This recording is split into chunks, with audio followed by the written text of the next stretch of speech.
Perfecto. Listo, doctor, adelante. Ya. Bien, y agradecer la gentil invitación. Este es un tema a veces frecuente y usualmente el paciente viene de noche. Es un tema que es intoxicación grave por antidepresivos tricíclicos, que ya no se usa mucho, más lo usan los neurólogos y los inhibidores de la recaptación de serotonina, que lo usan más los psiquiatras. ¿Ya? Entonces, acá está voy a poner siempre mi declaración de conflicto de intereses. Yo creo que es importante que lo pongamos. Eh, eh, Como ustedes conocen, yo soy docente del Departamento de Psiquiatría de la facultad. El día de hoy cumplimos el día de ayer cumplimos 25 años de haber egresado de la facultad, ¿no? Todos ya con canas, con algunos sin cabello, pero es parte de la vida. Bien, esto lo pongo porque tenemos que centrar el tema. Miren ustedes, la, la, la sociedad es la única que nosotros podemos, como seres humanos, crear, modificar. Y es desde la sociedad que vino la pandemia COVID, que nos aqueja hasta ahora eh, en menor mortalidad, evidentemente, pero que en su momento generó mucho estrés. De la sociedad viene, como todos ustedes saben, las determinantes sociales, también conocidas como factores sociales o psicosociales, y para nuestro medio son el analfabetismo, la corrupción, la violencia, el hacinamiento, la pobreza, la migración, predominantemente, entre otros. Pero también hay determinantes genéticas que para neurología y para psiquiatría, lamentablemente no existen genes que puedan explicarlos en su totalidad, sino lo que estamos hablando ahora son de lecciones y el conjunto de un grupo de genes que pueden estar expresando tal o cual conducta que sea normal o patológica. Entonces, esto es muy importante que lo podamos entender porque de la interacción de la parte social y genética desde la concepción, es que nos va a dar una resultante final que se va a llamar personalidad, pero también la conciencia, como ustedes lo van a poder ver acá. Esta conciencia, por ejemplo, en cada uno de ustedes que están alrededor de entre los 15 a 25 años de edad, es la que se va a alterar, ¿no? Por la pandemia COVID, por ejemplo, ¿no? ¿Por qué? Porque el virus de todas maneras se va a alojar en el cerebro. Entonces, es muy importante que lo veamos desde ese punto de vista para que pudiéramos manejarlo de esta manera. ¿Ya? Entonces, acá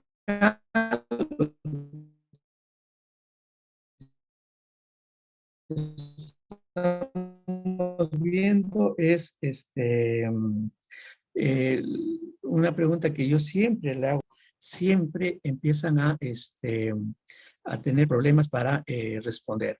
Yo siempre, y los internos, los residentes, usualmente me dicen, doctor, funciona en base a los neurotransmisores. Y yo les digo, la respuesta es incorrecta.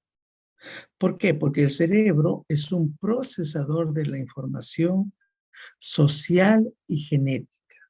Miren ustedes, es lo que habíamos visto en el, perdón, disculpen, ¿ya?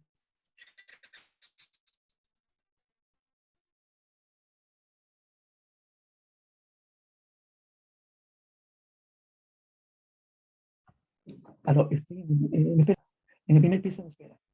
Es un procesador de la información. Dentro de la información genética tenemos la información neurológica, que son los neurotransmisores, la información endocrinológica, que son los neuropéptidos, y la información inmunológica, que son las citocinas. Entonces, cuando yo les pregunto eso y me dicen solamente los neurotransmisores, me están diciendo una parte de todo lo que procesa el cuerpo humano. Obvio, esta información es desde la concepción hasta el momento en que yo voy a entrevistar a la persona. Puedo entrevistarlo cuando nace o cuando tiene 10 años o 90 años. Todo aquello que está por fuera de este rango estadístico se va a llamar trastornos neurológicos, que lo ve el neurólogo, y trastornos mentales, que lo ve el psiquiatra. Evidentemente, miren ustedes, el virus del SARS-CoV-2 también ingresa al cerebro humano y también nos altera todo el funcionamiento del procesamiento de la información, que básicamente se da en el flujo de cómo se van comunicando las neuronas. Voy aterrizando ahora sí en el concepto de la de la exposición. Cuando uno está ante un paciente, entonces, en emergencia, porque básicamente la exposición está dirigida a la atención de los pacientes que llegan a emergencia, uno lo que tiene que hacer es hacer una evaluación de la actividad consciente del paciente. Uno tiene que decirse, ¿cómo está su actividad cerebral? ¿Cómo está organizada esta actividad cerebral? Y cómo esta persona se comunica con otras personas para que este funcionamiento sea el más adecuado. También tengo que ver, y eso sí no se hace en emergencia, pero sí se hace ya en la consulta externa o en la hospitalización, su estructura, la estructura de la conciencia, que básicamente es la personalidad basada en el temperamento, el intelecto y el carácter. Y luego tengo que hacer una evaluación de un paciente que esté despierto, evidentemente. Y cuando el paciente está despierto, tengo que ver cómo es que él percibe, imagina, piensa y actúa. Entonces, miren ustedes, no es tan fácil evaluar y tan simple evaluar a un paciente que llega en la emergencia. Vamos a ver cómo es que deberíamos evaluarlo. Esto sirve para cualquier evaluación y de cualquier especialidad cuando el paciente ingresa por la puerta de emergencia. Miren ustedes, lo primero que tengo que ver yo es que el paciente tengo que ver su actividad espontánea, o sea, la forma cualitativa. El paciente llega en forma normoactiva, hiperactiva o hipoactiva, que es distinto al grado de reactividad, que es la parte cuantitativa, todo lo que nosotros hacemos, ¿no? Vemos si el paciente está despierto, nubilado, somnoliento, sudoroso, en coma, e incluso en estado vegetativo persistente. No es lo mismo entonces. ¿Ya? Entonces, en la actividad espontánea, cualitativa, el paciente tiene que estar despierto. Por eso hablamos de un cerebro despierto y de un cerebro dormido. Y luego tenemos que ver el grado de organización cerebral. Esto implica que el paciente procese la información de afuera y de adentro. ¿Por qué? Porque el paciente, cuando recibe la información de afuera, por ejemplo, vamos a estar alerta, hipoalerta o hiperalerta. ¿Cómo evalúo este síntoma? Por ejemplo, yo le digo, ¿cómo se llama usted? William. Miren ustedes, el paciente está hiperalerta, ¿no? O puede estar hipoalerta, ¿no? ¿Cómo te llamas? William. Miren ustedes. Luego el paciente empieza a seleccionar toda esta información, ¿ya? Procesa la información y a eso nosotros le llamamos atención. Cuando el paciente tiene una inatención, por ejemplo, visual, auditiva, táctil o motora, nosotros estamos hablando de un paciente con inatención. A veces el paciente atenúa su información o a veces la extingue. Eso es importante que nosotros la veamos. Y luego el paciente decide, ¿no? Porque se concentra. A eso nosotros le llamamos hipernormo o hipoprosexia. Y miren ustedes, se da básicamente en el lóbulo prefrontal. Con esta evaluación nomás, yo ya sé si el paciente está eh, eh, con un problema, por ejemplo, de una, ¿cómo les puedo decir? De un hematoma sutural, ¿no? Si está procesando la información adecuadamente, si el paciente tiene una variación en su nivel de conciencia. Entonces, yo creo que eso tendríamos que verlo y tendríamos que entenderlo en su real cabalidad. Entonces, el paciente ingresa por la puerta de emergencia y basta que yo haga el grado de actividad cerebral y el grado de cómo este cerebro se organiza, es que en esta exposición que va a durar hasta las 4 de la tarde, es que vamos a tratar de ver cómo es que nosotros vamos a procesar y derivar al paciente. Luego, el cerebro también importa que tenga un grado de comunicación. Miren ustedes, en estas 4 señoras están comunicándose entre ellas. De nada sirve que el paciente, por ejemplo, no pueda socializar. Entonces, si el paciente no puede socializar, es que hay un problema. Entonces, yo les invito, básicamente con estas preguntas, uno ya está evitándose cualquier problema legal o cualquier problema judicial a posteriori por no hacer una adecuada evaluación. ¿Ya? Entonces, basta estas preguntas. Yo les garantizo que van a estar ustedes tranquilitos. Tómenle una foto por si acaso. Todo esto, nosotros sabemos que las recomendaciones básicas y de evaluación y del manejo de intoxicación por psicofármacos, yo lo voy a pasar rápido esto porque no es parte de la exposición. Todos tenemos que ver la vía aérea, la respiración, la circulación, el estado de conciencia, ¿no? Eso lo hacemos con cualquier intoxicación.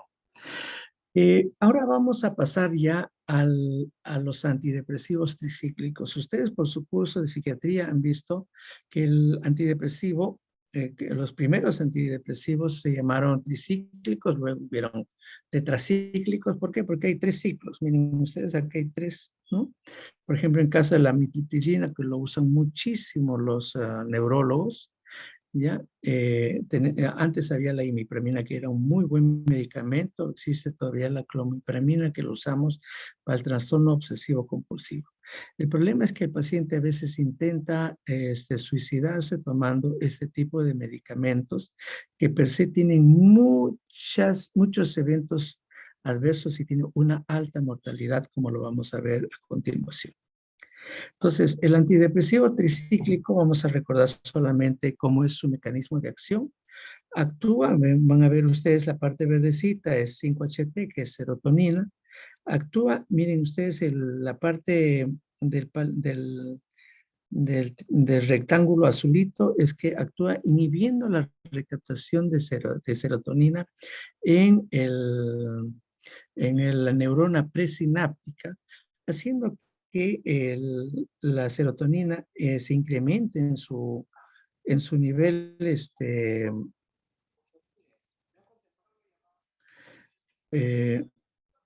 ya. Entonces, vamos a ver de que esto se incrementa la concentración de serotonina actuando con el receptor serotoninérgico. Esto, obviamente, en la neurona postsináptica va a tener un flujo de información que va a tener un efecto determinado. No solo actúa sobre la serotonina como actúan los SIRS, también actúa sobre la noradrenalina, tanto en el receptor presináptico, ¿no? Como también actuando en el receptor postsináptico sobre acetilcolina. Y al no actuar la acetilcolina y también al incrementar la cantidad, miren ustedes, de acetilcolina en el botón sináptico, no va a ser suficiente que la acetilcolinesterasa pueda tener una degradación adecuada de la cantidad de acetilcolina. Por lo tanto, nos va a dar un síndrome colinérgico, ¿no? Entonces, este problema básicamente de los tricíclicos es por la acetilcolinesterasa. Entonces, el paciente, perdón un ratito, ¿ya? Un favorcito, que me esperen.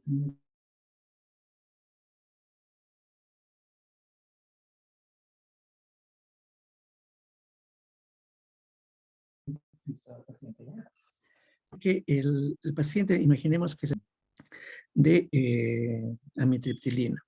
Entonces, por ejemplo, acá tenemos, ¿no? son medicamentos que causan, y son la causa de muerte, la segunda causa de muerte en menores de 6 años y la tercera causa de muerte en los adultos. Actúan porque el paciente, al tener una gran cantidad de este efecto del antidepresivo, todas las vesículas presinápticas que estamos viendo acá se depletan y empiezan a tener efectos sobre las neuronas postsinápticas. Este mecanismo de acción, entonces, da cuenta pues, que obviamente en las dosis adecuadas, a dosis terapéuticas, tiene un efecto terapéutico en el sistema nervioso central, pero a dosis elevadas tiene una toxicidad neurológica que en algunos momentos, en algunas formas, pueden llegar incluso al coma, el estupor, e incluso a convulsiones, ¿no? Por lo tanto, hay que tener mucho cuidado con este tipo de antidepresivos. Lamentablemente también el antidepresivo tricíclico, como hemos visto, también actúa sobre la serotonina, tiene un efecto y puede provocar el síndrome serotoninérgico, puede producir un síndrome anticolinérgico, ¿no? Y en las primeras horas el paciente podemos incluso hacer la aspiración o si es que se pudiera recuperar en las vías, en el estómago, la medicación con un lavado gástrico. Pero si es que esta ya se ha absorbido, lo primero que aparece son síntomas de agitación psicomotriz por el efecto anticolinérgico. El paciente puede llegar a tener convulsiones. En ese caso se recomienda solo el uso de las benzodiazepinas. ¿Ya? Yo les agradecería mucho que en ese momento se use y se contraindica el uso de bloqueadores neuromusculares porque estas van a ocultar la complicación real, ¿no? O sea, vamos a empezar no se va a poder visualizar la convulsión por el antidepresivo, por la intoxicación de los tricíclicos. Si un paciente está deprimido, ¿no? Y con sospecha alta de que a la vez tomó tricíclicos, se recomienda que no se use el flumazenil. Obviamente también porque puede haber interacciones medicamentosas que pueden desencadenar la convulsión por el antidepresivo tricíclico. Tenemos que ver y evaluar la letargia, las palpitaciones, los pulsos irregulares, hipotensión arterial. Todas estas pueden ser como efectos adversos de esta intoxicación. Acá solamente vemos lo principal de los síndromes que pueden estar produciendo. Miren ustedes, el síndrome anticolinérgico, el paciente va a venir con midriasis principalmente.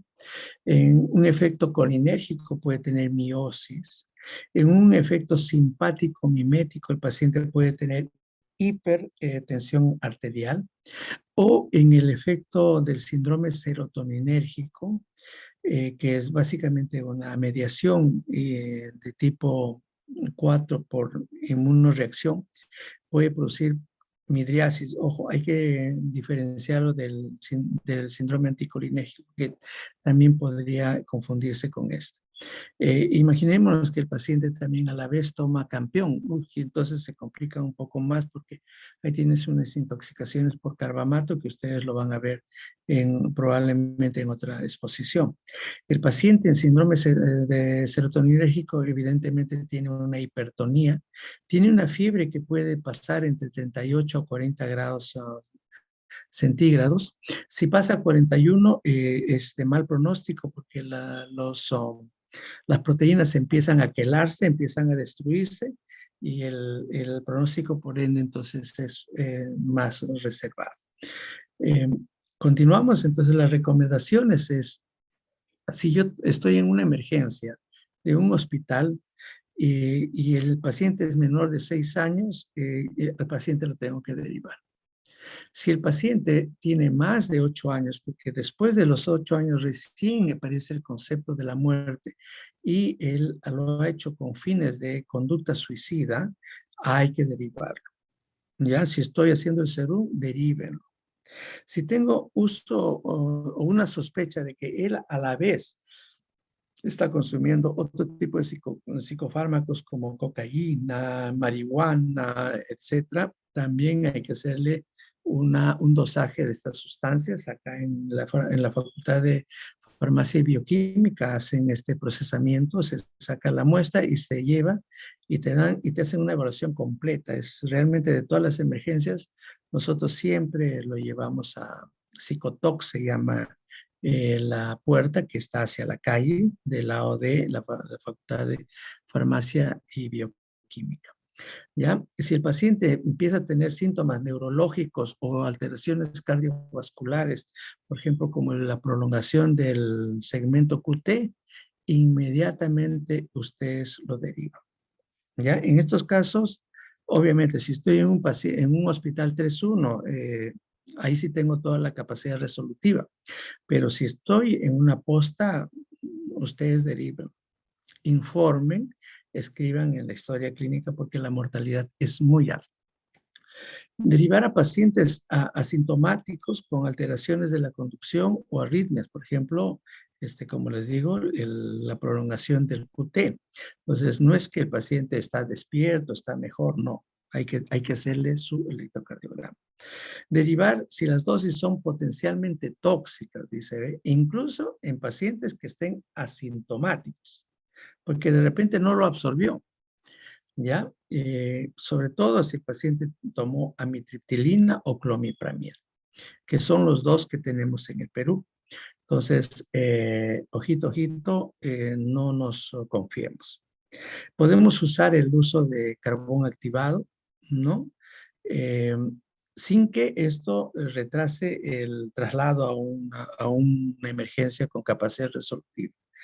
¿Ya? Esto se debe dar solo en pacientes sin riesgo de aspiración y hasta solo 6 horas después de la ingestión. No inducir, y esto ya ustedes lo conocen, no inducir el vómito ni realizar lavado gástrico. Eh, Tratar la agitación o convulsiones con benzodiazepinas en presencia de arritmias, trastorno de la conducción o un compromiso cardiovascular. Yo creo que hay que, según la evaluación, administrarles bicarbonato de sodio, según la evaluación, evidentemente. Y trasladarlos a las emergencias de otros hospitales con los protocolos debidamente implementados y con médico. ¿Ya? No con la enfermera. A veces uno lo deriva porque tiene que hacer otras cosas. No, la derivación, ustedes lo saben mejor que nadie, es de médico a médico. Vamos a ver ahora entonces cómo es la recaptación, cómo es el mecanismo de acción de los inhibidores de la recaptación de serotonina. Ya lo habíamos mostrado en una figura previa, porque en verdad los tricíclicos en parte son inhibidores de la recaptación de serotonina. Estos inhibidores de la recaptación de serotonina se desarrollaron porque no tienen todos los efectos indeseables de los tricíclicos, como lo hemos estado viendo. Lamentablemente, cuando hay una reacción tipo 4, no, por un mecanismo estrictamente inmunológico, es que el paciente puede presentar un síndrome serotoninérgico que en parte ya lo hemos visto. Recordemos solamente que el paciente, miren ustedes, tenemos acá la neurona presináptica, la neurona postsináptica.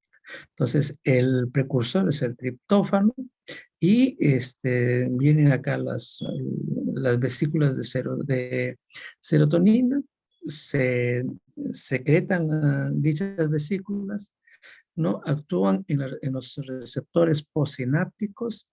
Un grupo de ellos se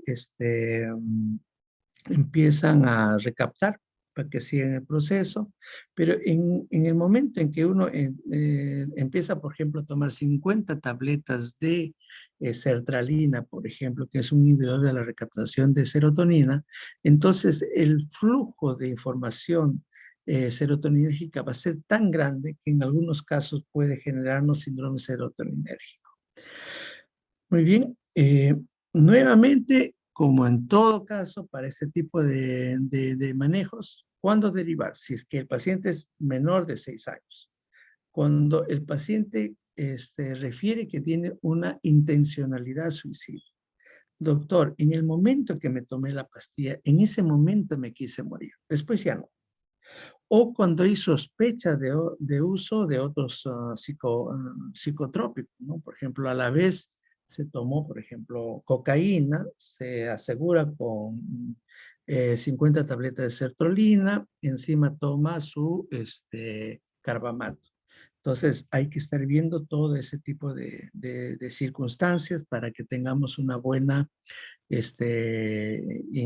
información y plantear bien el diagnóstico y el tratamiento. Eh, si el paciente empieza a agitarse, empieza a tener sopor, temblor o diaforesis o convulsiones, no lo piense más, nuevamente a derivarlo. Ahora, derivar aún sin síntomas si la cantidad ingerida es 5 veces la dosis horaria. ¿Qué 5 veces? 5 tabletas o más, ¿no? Doctor, pero con 5 tabletas no se va a morir. Tú no sabes. ¿Por qué? Porque si bien es cierto, puede hacer que no genere síndrome serotoninérgico, pero el paciente quiso matarse. Y por la intención suicida, este es uno de los pocos criterios de hospitalización de todos los pacientes que vienen por la emergencia, ¿no? Entonces, por ejemplo, si tienes citalopram de 100 miligramos, que son 10 tabletas, o escitalopram que son 5 tabletas, fluoxetina 100 miligramos, o sertralina 250 miligramos, ustedes inmediatamente lo derivan. Nuevamente, el uso de carbón activado. También, si es que el paciente empieza a tener el síndrome serotoninérgico, que es básicamente el paciente tiene se pone hipertónico, empieza a tener fiebre, ¿no? Uno le hace los exámenes de laboratorio, todos son normales. Obviamente no inducir el vómito, a tratar la agitación psicomotriz o las convulsiones con benzodiazepinas y obviamente trasladarlo de médico a médico. El síndrome serotoninérgico entonces está asociado a este tipo de inhibidores de la recaptación de serotonina que actúan a nivel central, ¿no? También obviamente hay función serotoninérgica fuera del cerebro, básicamente en las plaquetas, ¿no? Pero tenemos que ver que esto se va a alterar porque a veces la recaptación, la metabolización y de todo este sistema se altera. Entonces, hay un pequeño fluxograma, ¿no? Que podemos decir, ¿no? ¿Usted ha ingerido algún agente serotoninérgico, o sea, un inhibidor de la recaptación en las 5 últimas semanas? Si es no, no hay síndrome serotoninérgico. Si es sí, tenemos que decir, ¿no?